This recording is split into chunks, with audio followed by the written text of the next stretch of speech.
Greetings and bienvenue, midnight crew. Thank you for returning to this broadcast. And welcome to new viewers joining us for the first time. If you like a video, then feel free to subscribe. I used to work in the gas industry as a geologist. From 2007 to 2009, I was in a contract with a Russian company called Northgas, back when industrial relations with the UK were still fairly cordial. There were lots of potential gas sites in this Siberian region far up north, and I used to go around potential sites with company borehole engineers, usually in groups of 2 to 3. Anyway, I was at one site in northern Siberia with a German engineer in late October of 2008. Took ages to get to and completely devoid of human habitation, but really beautiful taiga. Endless forests on the drive up there. Anyway, the site we went to survey was fairly typical of what you expect in the industry at these sorts of locations. Thin topsoil giving way to permeable siltstone, excellent locations for surveying. Now to the story. We came to a location where satellite imagery was suggesting that permafrost was retreating. It still fucking snows and ices over, of course, but the key point is that it's not entirely frozen over. You can install stuff during the summer months, get gas production up. It was a pretty boring landscape though, very thin topsoil giving way rapidly to permeable siltstone. Lots of these natural holes all over the place too. Permafrost plugs that had melted and left 20 to 30 meter deep holes dotted all over the place. We decided to stay a few weeks and do some test surveys. First week was completely fine, got some good locations, things were progressing smoothly. By the end of that week though, things were getting a little weird. Every time I would go out with the spectrometer after that first week, I'd occasionally hear some noises from the holes. I was never near them, because while you get a lot of gas coming off these things, they're not terribly good for industrial drilling. It was faint, just on the border of hearing. I never knew how to describe those noises until a few years later when someone took me out to a jazz bar and some guy was playing a violin-like instrument that made this drone noise, like a foam. Disconcerting, makes your hair stand up. My colleague would notice this too. Disconcerting, as in this job, you're not really working together, but apart. So two of us were hearing stuff out there. We were both rational people, at the time for me, at least, so we put it down to cave noises. Laugh, forget it. About 10 days into this survey, it started happening at night. Again, faint, but really ominous. That drone noise. We used to sleep in the back of the van we had brought, but even through those doors we heard it. Again, stop being stupid, it's cave noises, laugh, have a few beers, go to sleep. It got worse from there. The day after, I found some slime stuff around one of the permafrost boreholes. Yeah, you get lichens and mosses around these things, not an issue, but this was like petroleum jelly, that really viscous stuff. I touched it and immediately regretted it. It felt a lot like pork belly fat. It was warm too, which was really disturbing, considering it was -5°C, for you Americans, during the day out there. Bring round the German engineer to take a look, he looks troubled. For the rest of the day I was constantly on edge too. I kept looking back at the borehole too, just to check, I kept saying to myself. Things got worse at night. That drone noise got a lot worse, but it felt, and I know that's a shit way of putting it, like it wasn't from below, but above, on the surface. My German engineer tried to laugh it off, but I could tell he was seriously disturbed by it. Just that low foam. Eventually we get to sleep.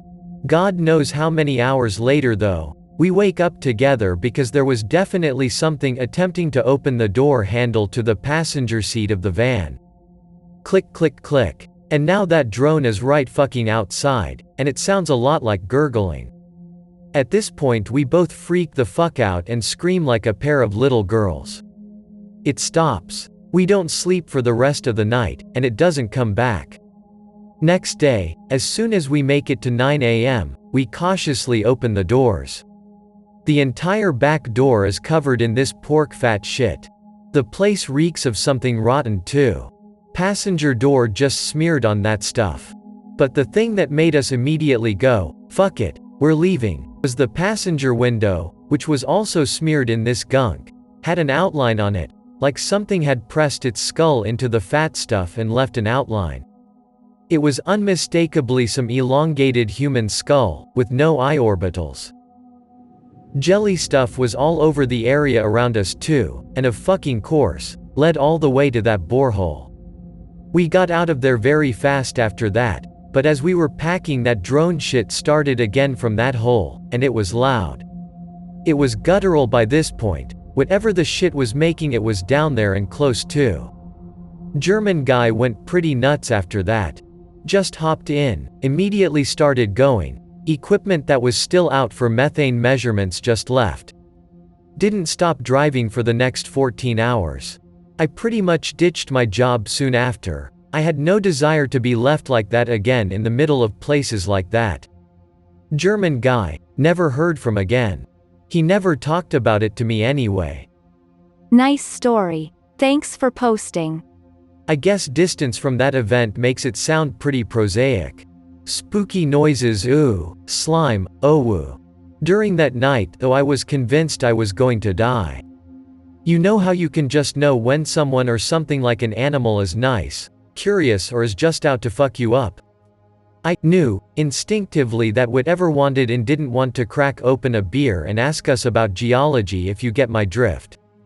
Anyway, I spent a long time after I had calmed down about it, which took a few months, in fact, to think of a rational reason for this. Every time though, I kept butting up against the unexplainable. Sure, drones could be cave noises, but the warm slime stuff? The guttural noise? Around 2012 I got a lot into reading about frozen mammoths and the worry about viruses from the taiga that they were expecting because of climate change, and at that point I went full X and said, fuck it, frozen monster. In 1949, geologist Vadim Kolpakov set off on an expedition to Siberia, not realizing that he was about to discover one of the strangest unsolved mysteries in the world, the Potomsky crater. As Kolpakov traveled deep into almost uncharted territory, the local Yakut people warned him not to go on, explaining that there was an evil place deep in the woods that even the animals avoided. They called it the Fire Eagle Nest and claimed that people would start to feel unwell near it, and some would simply disappear without a trace. A man of science, Kolpakov was not put off by these stories. But even he was at a loss to explain what he found deep in the Siberian forests. A giant crater, the size of a 25-story building, reared up out of the trees. Up close it resembled a volcano mouth, but Kolpakov knew that there had been no volcanoes in the area for at least a few million years. This crater looked relatively newly formed. Kolpakov estimated it as around 250 years old, a figure supported by later studies of nearby tree growth. Interestingly, the trees also seem to have undergone a period of accelerated growth similar to that seen in the forests around Chernobyl. Since the discovery of the crater, there have been many theories as to what, or who, could have created it. Some people, including Kolpakov, have speculated that it might have been formed by a meteorite, although the crater does not resemble any other known meteorite site. Others are convinced that it was indeed a volcano. Many even think that there is a UFO hidden underneath the crater. In 2005, an expedition was launched in the hopes of finding some answers, but then tragedy struck. The leader of the expedition died of a heart attack just a few kilometers away from the site. The locals were convinced it was the Givol crater that led to his death. I have a story that I am reasonably sure is true. It was told to me by my grandfather, and he swore it was true several times. Granddad used to live in Siberia. Very rural. They were farmers. One day he is out with his family picking mushrooms in the woods. He gets separated from the group. Doesn't notice, keeps picking mushrooms. Starts getting dark, decides to head back. He's lost. Calls out the name of his brother. Hears his brother call back. Walks towards it. It doesn't feel like the voice is any closer. Keeps calling. He follows it more. Runs into a guy with a rifle, huddled by a tree. It's a hunter. Asks the hunter the way out of the woods. Hunter points him in the opposite direction. The voice was leading him deeper into the woods. Tells the hunter about the voice of his brother calling him. Hunter tells him he's heard it too. Look at him really seriously. Don't follow that voice. Hunter leads him out of the forest safely. He gets home, his family is all there. They assumed he went to a friend's house. His brother never called him. Hi guys. I'm not good at writing or expressing thoughts, even in Russian, let alone English. But I would like to tell you a story which I found and translated into English. My English is kinda bad, because I'm still learning it. We have a lot of paranormal stuff here in Russia, a lot of websites about it, and the stories there, as it's said, are supposed to be real stories that happen to real people.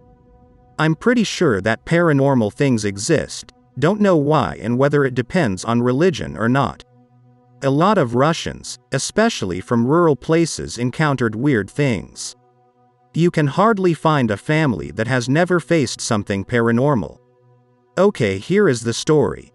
Hello, my name is Nico. I want to tell you a story that happened to me many years ago when I was serving in the army. It took place in 1995.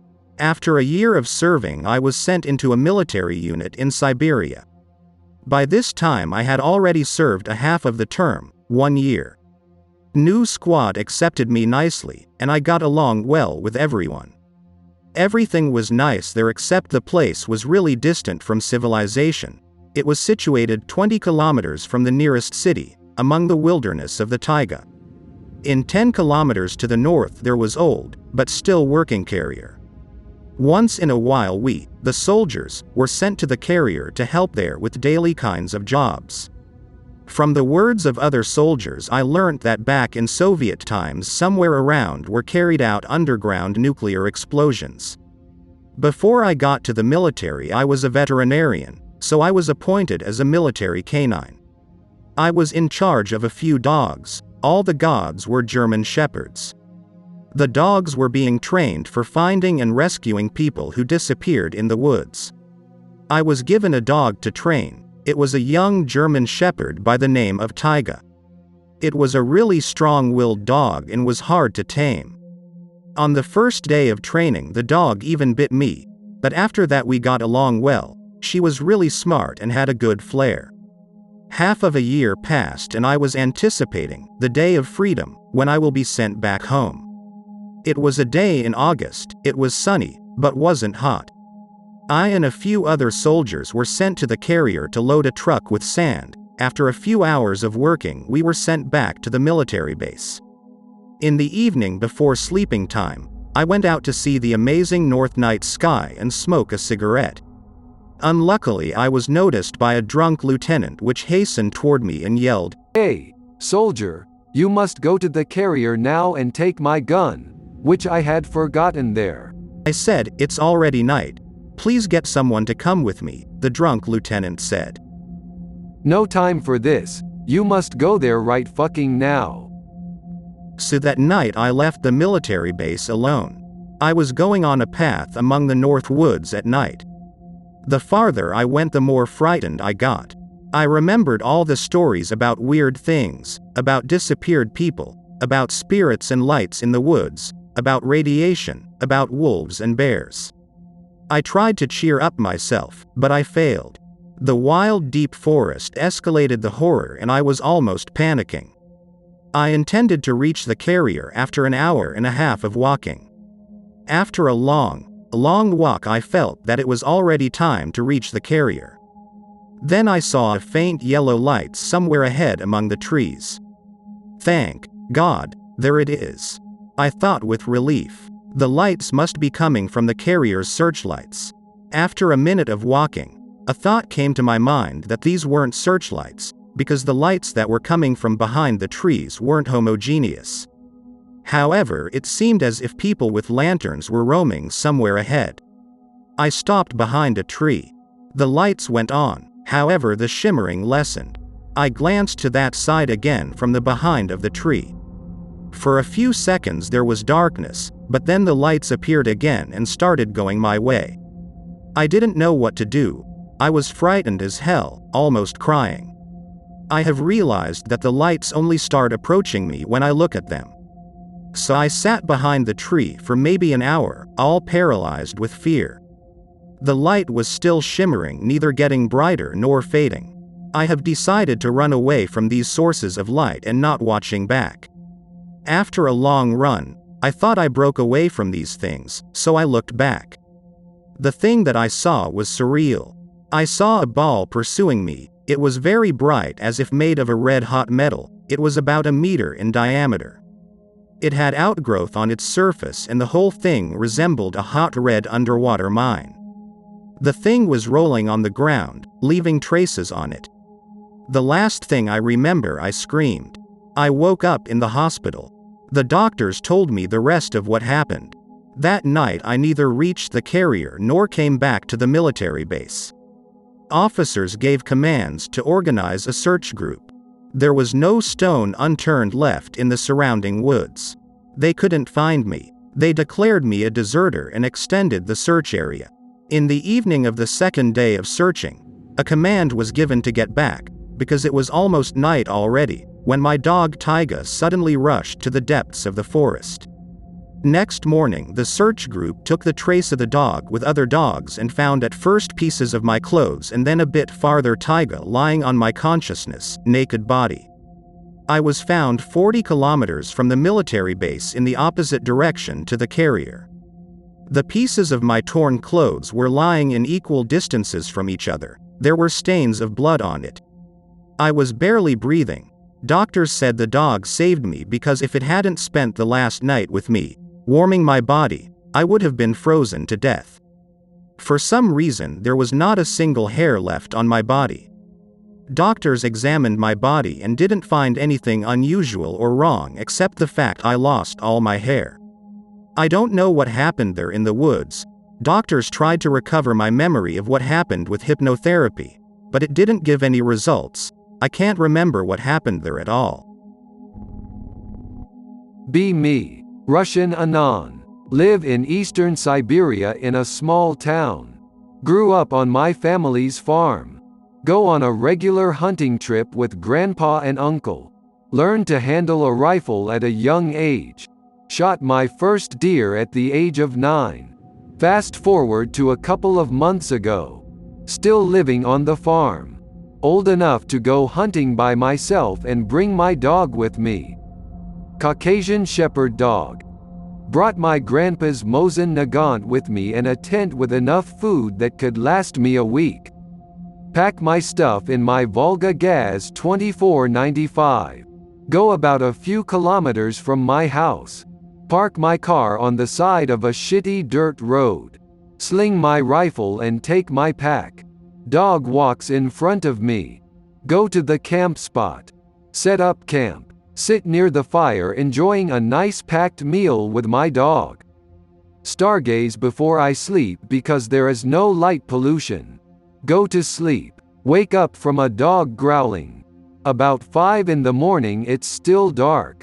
Grab my flashlight and see my dog growl down the cliff. Shine my light down. See a monstrous bear on the bottom at the base of the cliff. Not believing my eyes, I rub my eyes and check again. It's a huge fucking bear. Pull my dog back, afraid of making it angry. Pack my shit at first light and leave. Left some food before I left to distract the bear. Drove home still a pale look on my face from not knowing what the fuck I saw last night. Arrived home and grabbed a beer. My mom asked me how my trip went. I answered, good, without much emotion. She knew something wasn't right and asked my uncle to talk to me. I told my uncle that he wouldn't believe me if I told him. He pushed me to tell him. I told him that I saw a huge primal-looking bear. His face became pale. He told me about a local legend about a huge bear. Pick related. Needless to say, I will never go camping near that place again. I hope that you enjoyed tonight's broadcast. If you enjoyed tonight's story, then please subscribe to the channel as more Greentext will appear daily. A new broadcast will appear when the clock strikes midnight Central Time.